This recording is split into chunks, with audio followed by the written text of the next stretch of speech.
Avec le jugement, suite au procès du tramway, tout comme vous, nous aurions aimé reprendre confiance dans nos institutions.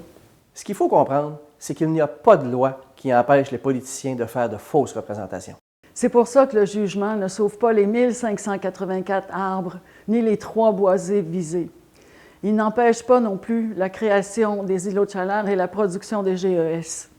Et il n'empêchera pas davantage que l'on coule 495 000 tonnes de béton sur 20 km en pleine crise climatique. On peut rajouter à ça la mise en péril des commerces et la hausse des taxes qui vont contribuer à l'exode des citoyens hors du territoire de la Ville de Québec, donc à l'étalement urbain.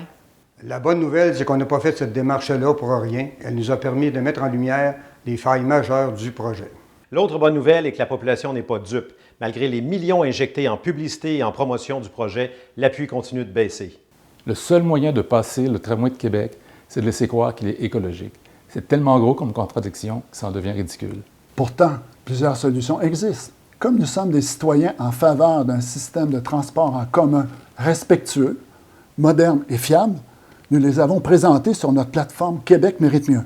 Le métro léger, le SRB, les autobus électriques. Plutôt que d'être constructifs, les élus préfèrent nous traiter d'anti-transport en commun.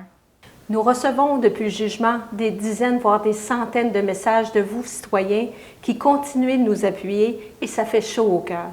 On sait que les coûts augmentent de façon vertigineuse. Ça se traduit comment?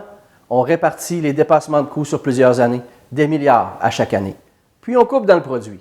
Moins de qualité, moins de confort, moins de vitesse. Tant de questions qui demeurent sans réponse et on veut avoir la lumière là-dessus. Le projet de tramway est destructeur pour notre environnement et deviendra un gouffre financier pour nous, les contribuables.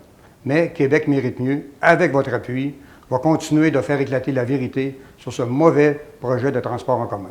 Nous vous invitons à continuer d'afficher fièrement vos pancartes et de venir nous visiter sur notre site Internet et page Facebook québecméritemieux.org. Tout simplement parce que Québec mérite mieux.